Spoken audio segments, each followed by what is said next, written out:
Hello guys, तो आज आपका स्वागत है हमारे चैनल नॉलेज सिटी में। और मैं आज आपको नेक्स्ट चैप्टर, हमारा third chapter theory base of accounting, ये इसकी स्टार्टिंग करने जा रहा हूँ।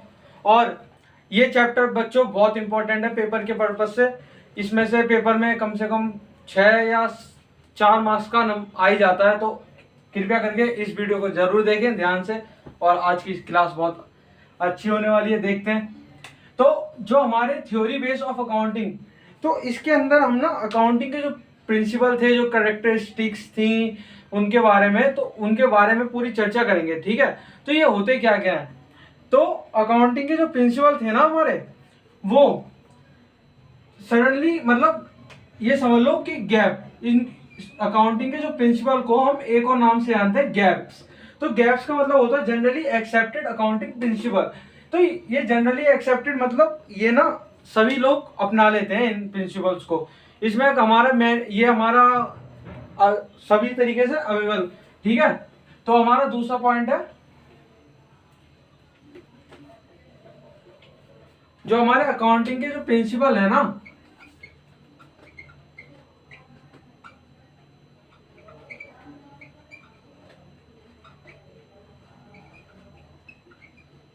जो अकाउंटिंग प्रिंसिपल्स है हमारे, तो इनको मैंने आपको बताई थी गैप के नाम से जाना जाता है। पर इनकी 3 विशेषताएं भी ये विशेषता है, इनकी कैरेक्टरिस्टिक्स ये भी है कि एक तो ये मैन मेड होते हैं, मैन मेड, ठीक है, और फ्लेक्सिबल होते हैं।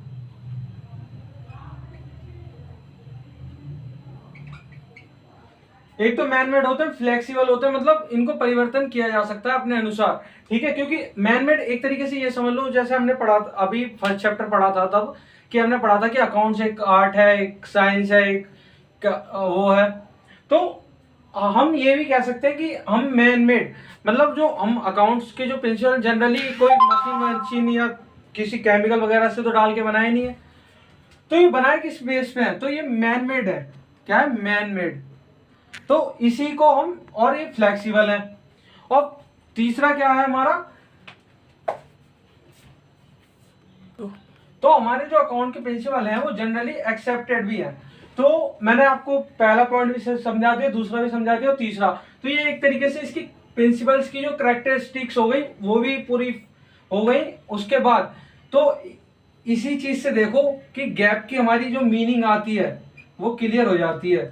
जैसे जी से जनरली एक्सेप्टेड अकाउंटिंग प्रिंसिपल्स, ठीक है। तो ये जो जनरली एक्सेप्टेड होते हैं, क्योंकि ये मैन मेड होते हैं, फ्लेक्सिबल होते हैं और जनरली एक्सेप्टेड होते हैं, ठीक है। तो हम आगे का टॉपिक स्टार्ट करते हैं।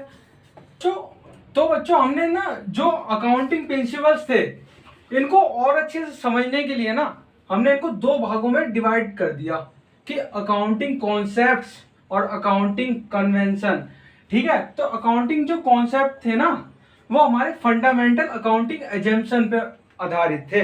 जो कॉन्सेप्ट थे, जैसे हमारी अकाउंट्स की ना जो मान्यता क्या थी, तो अब ये मान्यताएं बताएंगे जो कॉन्सेप्ट होंगे। तो ये हमारा नया ट्रेंड है, ये हमारा नया ट्रेंड है। और ये हमारा ओल्ड तरीके से, जो हमारा पुराना तरीके से सिखाते थे ना, उस तरीके से।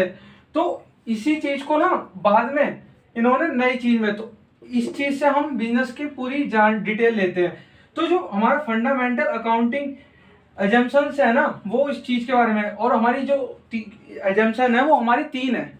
कितनी है? 3। तो पहली हमारी गोइंग कंसर्न एजम्पशन, ठीक है, और कंसिस्टेंसी एजम्पशन, और एक एक्रूअल एजम्पशन। तो ये तीनों को हम एक एक करके 1 बाय 1 एकदम अच्छे से डिटेल में क्लियर करते हैं। आइए देखते हैं, ठीक है।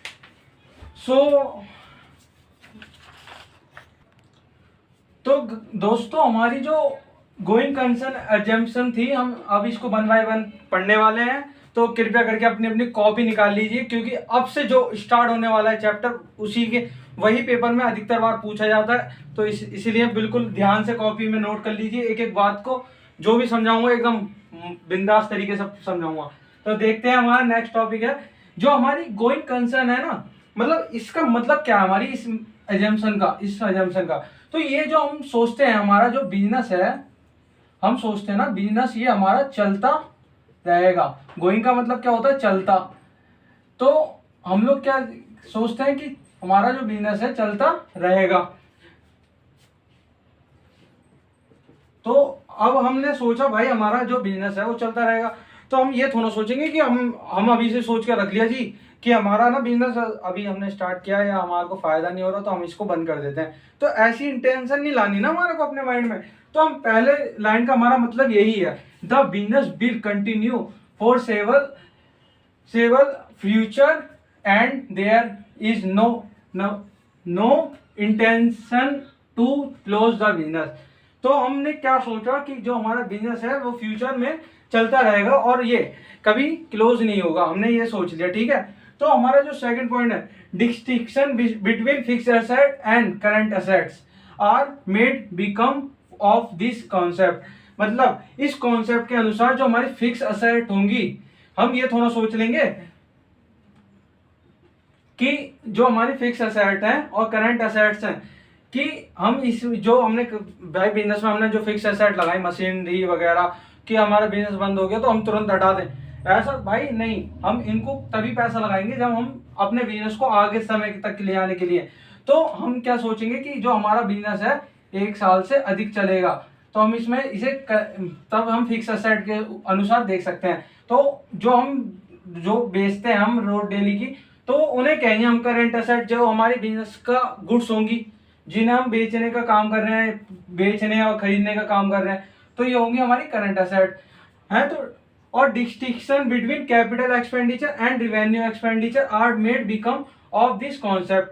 जो हमारी जो कैपिटल एक्सपेंडिचर है ना, जैसे हमने कैपिटल जो हमने मशीनरी वगैरह खरीदने में खर्चा किया, अब जो हमने इतना पैसा खर्च कर दिया किसी चीज में, तो हम ये थोड़ा सोच के कर रहे हैं कि हमारा बिजनेस बंद हो गया भाई, हम तो बिल्कुल बेकार हो जाएंगे। तो ये चीज है, इसी चीज को ध्यान में रखते हुए हमने जो एजम्पशन बनाई, जो मान्यता बनाई उन्होंने, तो इसी का नाम है गोइंग कंसर्न एजम्पशन। तो बस इतना ही याद रख लीजिए और ये पॉइंट भी लिखाएंगे ना पेपर में, आपको पूरे में से पूरे नंबर मिल जाएंगे। Revenue expenditure are made become of this concept, ठीक है। तो रिवेन्यू ऑफ एक्सपेंडिचर आप जानते हैं क्योंकि मैं आपको पहले भी समझा चुका हूँ। रिवेन्यू एक्सपेंडिचर वे होते हैं जो हम अपनी गुड्स को बनाने में जो खर्चा करते हैं, जैसे हमने प्लास्टिक मंगाई, इसका वो मंगाई, स्याही मंगाई, तो इसी चीज को क्या कहते हैं, रिवेन्यू एक्सपेंडिचर। तो हम नेक्स्ट टॉपिक स्टार्ट करते हैं अपना कंसिस्टेंसी। तो हमारी जो कंसिस्टेंसी अजम्पशन है, अब ये क्या कहती है, one accounting practice is followed year after year.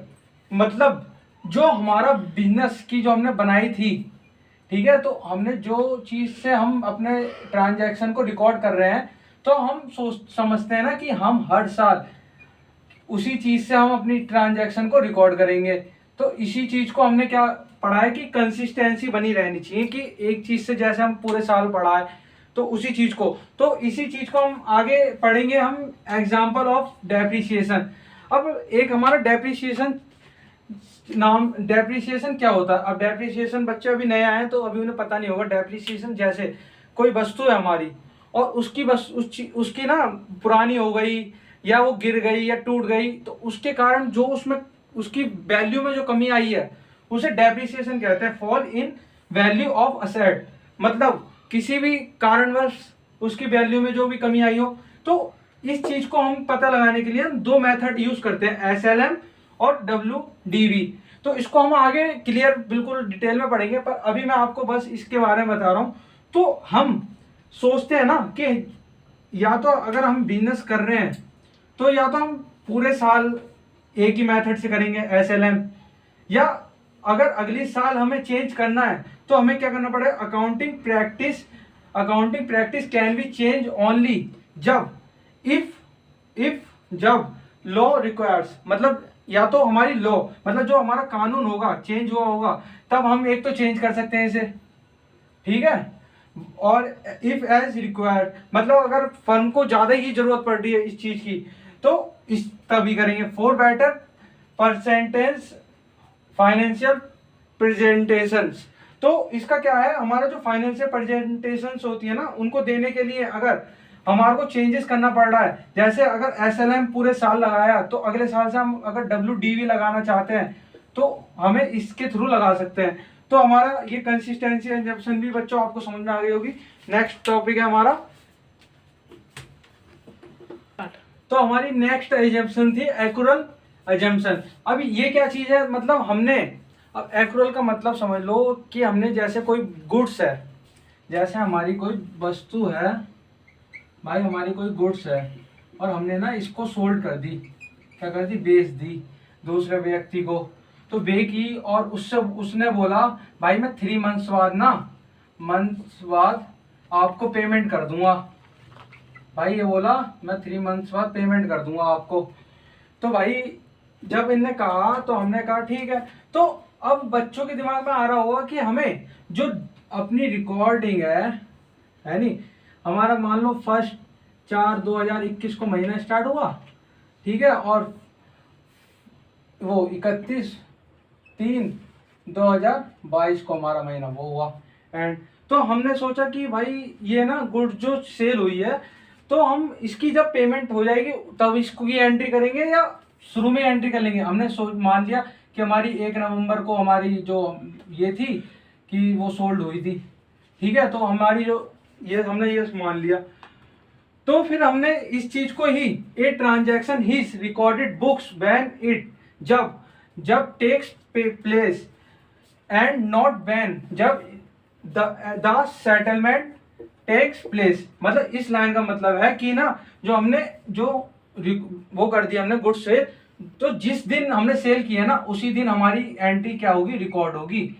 बाद में हम खाली जो पेमेंट की एंट्री होगी वो होगी, बाकी हमारा यही पूरा प्रोसेस था इसका। तो आप इस चीज को नोट कर लीजिए। और गाइस आपको वीडियो अच्छी लगी होगी, और जो बच्चे इंग्लिश सीखना चाहते हैं बिल्कुल बेसिक लेवल से, वो हमारे चैनल में मैं लिंक आपको डिस्क्रिप्शन में दे दूंगा, तो जाके उन लिंक पे क्लिक करके आप अपनी इंग्लिश इंप्रूव कीजिए। तो थैंक यू, एंड चैनल को सब्सक्राइब एंड लाइक जरूर करना।